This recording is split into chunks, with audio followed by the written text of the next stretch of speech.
I've been thinking. We've collected rare ingredients, but we've never created a dish that captures the essence of the entire world.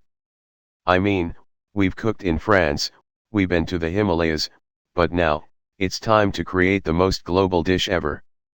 Bob, who was busy making a coffee, raised an eyebrow. A global dish? What do you mean? Max paused dramatically, his eyes gleaming with excitement. We're going to cook the ultimate fusion dish, a dish that represents all the cultures of the world, combining flavors and techniques from every corner of the globe. A dish that's so unique, people won't be able to stop talking about it. Bob chuckled, clearly intrigued. That's ambitious, Max. But it sounds like a lot of work. Max grinned. Work? Bob, work is my middle name. Actually, it's not, but it should be. We'll call it the World's Flavor Symphony. Bob shook his head, laughing. Okay.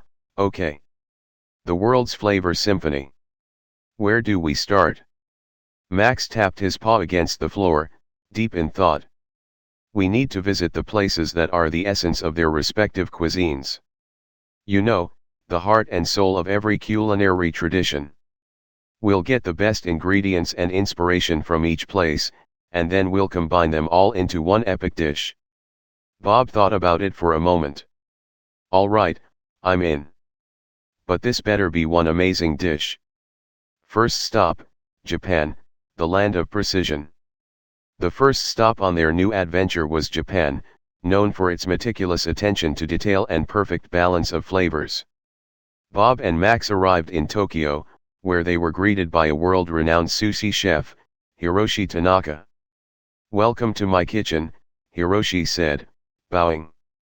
I hear you are looking for the essence of Japanese cuisine. Max, ever the critic, sniffed the air. Essence? Hiroshi, I'm looking for the soul of sushi. The kind that makes you forget your own name. Hiroshi smiled and led them to a small sushi counter, where he demonstrated the art of sushi making.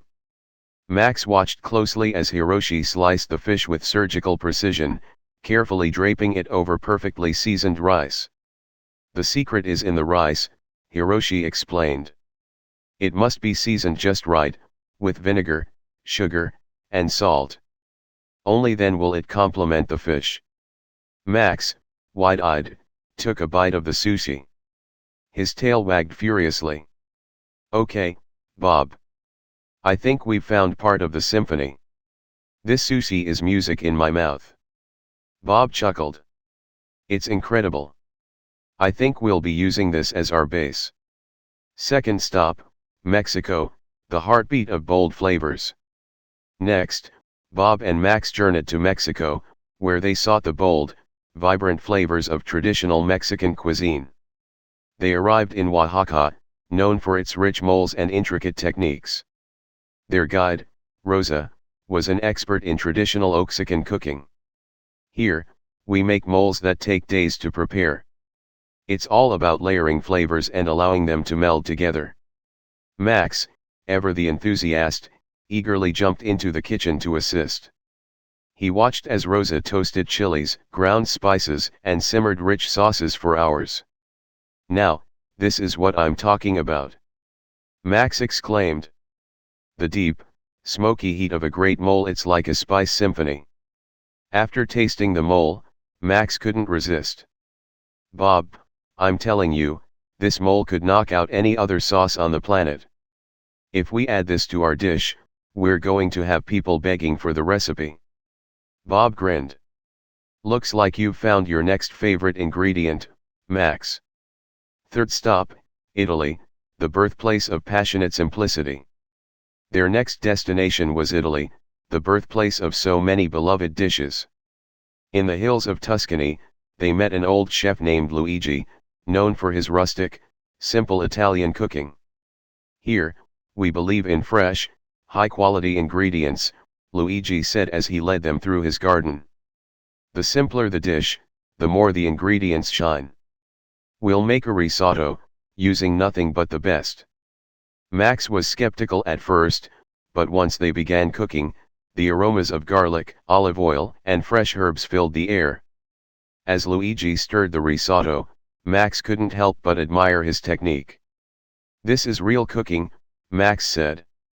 "Not just about complex flavors, but letting the ingredients do the talking." When the risotto was finished, Max took a bite and his eyes widened. "Bob, we can't not include this in our dish. It's like a little taste of heaven in every spoonful." Bob nodded, clearly impressed. Italy's definitely making its mark on the symphony. Final stop, Peru, the fusion of ancient and modern. The last leg of their journey took them to Peru, where they explored the rich culinary traditions of the Andean highlands and the innovative fusion of modern Peruvian cuisine. They met Chef Sofia, known for blending traditional Andean ingredients with global techniques. "In Peru, we respect our history but look to the future," Sofia explained as she led them through a bustling market. "Our cuisine is a fusion of cultures, just like the world itself." Max was immediately drawn to the variety of ingredients, including potatoes of every color, fresh corn, and vibrant herbs. Chef Sofia demonstrated how to prepare a ceviche, using fresh fish and tangy citrus, and topping it with a spicy ají amarillo sauce. Max took a bite and beamed. "This is it, Bob. This is the kind of flavor that excites your soul. The perfect balance of tart, spicy, and fresh. I'm sold." Bringing it all together. After months of travel, Bob and Max returned home, brimming with inspiration from every corner of the world. They gathered all their ingredients and began crafting the world's flavor symphony. Each bite of the dish was an explosion of flavor, a harmonious blend of Japanese precision, Mexican boldness, Italian simplicity, and Peruvian innovation. When they served it to their guests, food critics, fellow chefs, and, of course, their loyal followers, everyone was blown away. "This is, like nothing we've ever tasted before," said one critic, wiping their mouth in amazement. "It's not just a fusion of flavors, it's a celebration of the world itself." Max, sitting proudly at the table with a satisfied grin, leaned over to Bob. "I told you, Bob. The world is full of flavor, and we just captured it all in one dish." Bob, with a content smile, nodded. "You were right, Max. The world's flavor symphony is a masterpiece." And so, Bob and Max's culinary adventure came full circle. They had traveled the world, explored countless cuisines, and brought them all together in one unforgettable dish. But more than anything, they realized that the true flavor of life was found in the journey itself, the friendships, the laughter, and the love of good food shared with great company. Bob and Max, the search for the lost ingredient. After the overwhelming success of the world's flavor symphony, Bob and Max found themselves at a crossroads. They had achieved everything they set out to do. They had traveled the world, discovered the rarest ingredients, and created a dish that bridged cultures and delighted taste buds everywhere. But Max, as always, was hungry for more. "Bob," Max said one night, staring at the stars through the kitchen window, "I've been thinking.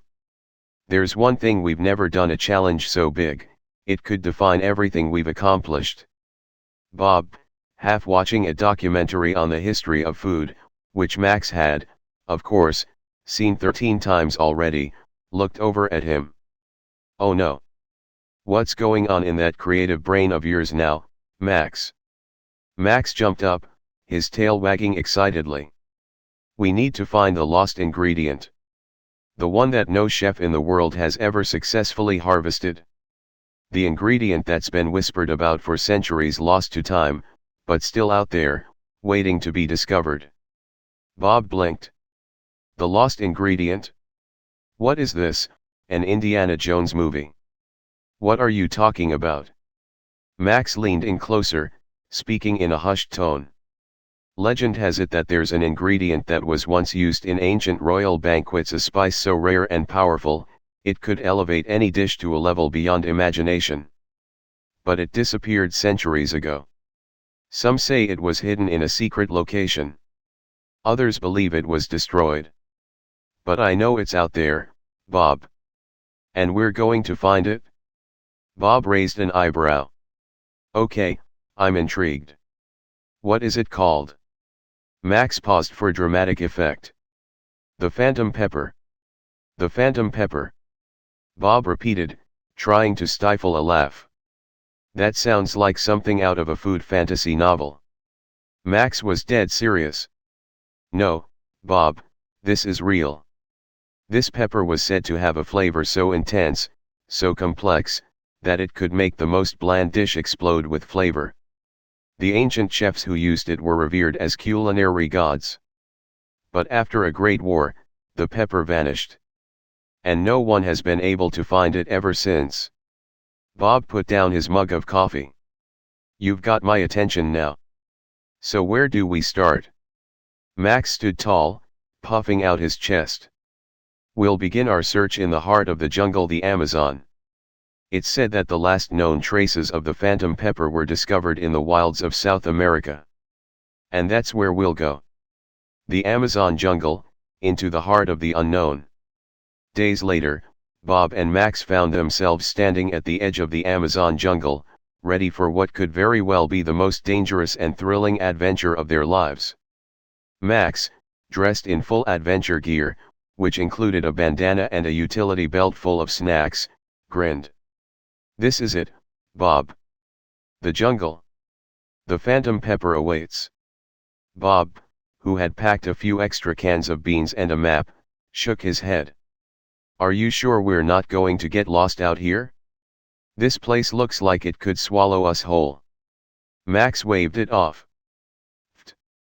I've watched enough survival shows to know exactly what I'm doing. Besides, we have our trusty guide, Ricardo. At that moment, a local guide emerged from the dense foliage, a broad smile on his face. Ricardo was a seasoned explorer, known for his deep knowledge of the Amazon and its hidden secrets. Are you ready, amigos?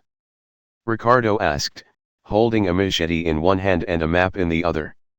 Max, already filled with excitement, jumped up and down.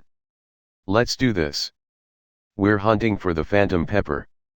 Bob, ever the realist, squinted into the jungle. I just hope we don't run into anything too dangerous, like snakes or jaguars. Ricardo chuckled. You'll be fine. We're looking for a rare pepper, not a jaguar dinner. A trek through the jungle.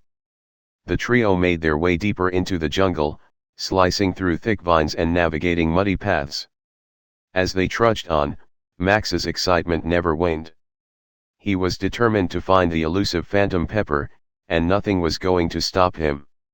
As they crossed a wide river, Max looked up at the towering trees, their leaves rustling in the wind. Imagine, Bob, he said, finding an ingredient so rare, it could change everything. No more just adding salt and pepper to our dishes. This would be a whole new world of flavor. Bob, who was slowly getting used to Max's antics, grinned. I have to admit, you're making this sound a lot more exciting than I thought it would be. Ricardo led them through the dense jungle, stopping occasionally to point out various plants and animals that were native to the region. The Amazon is full of wonders, he said. But you have to be careful. Many things here are not what they seem. The discovery. After several days of searching, the group reached a remote clearing deep within the jungle. There, nestled among the trees, was a small ancient temple long forgotten by most and overgrown with vines. Ricardo stopped in his tracks. This is it, Ricardo said in a hushed voice. The lost temple of the phantom pepper. Max's eyes widened. We found it, we actually found it. The trio approached the temple cautiously. Max's heart raced with anticipation. Could this be where the phantom pepper had been hidden for centuries? Inside the temple, they found a stone altar, upon which rested a small, intricately carved box. The box was sealed with an ancient symbol that glowed faintly. Bob looked at Max. Are we really doing this? Max, as determined as ever, nodded. We're so close. We have to open it? Ricardo hesitated. Be careful. The phantom pepper is said to be more powerful than you can imagine. It might be more than just an ingredient. With a deep breath, Max opened the box, revealing a small, dried pepper unlike anything they had ever seen. It shimmered with an ethereal glow, and a faint, spicy fragrance wafted out. Bob took a step back. It's real. Max reached out and gently picked up the pepper.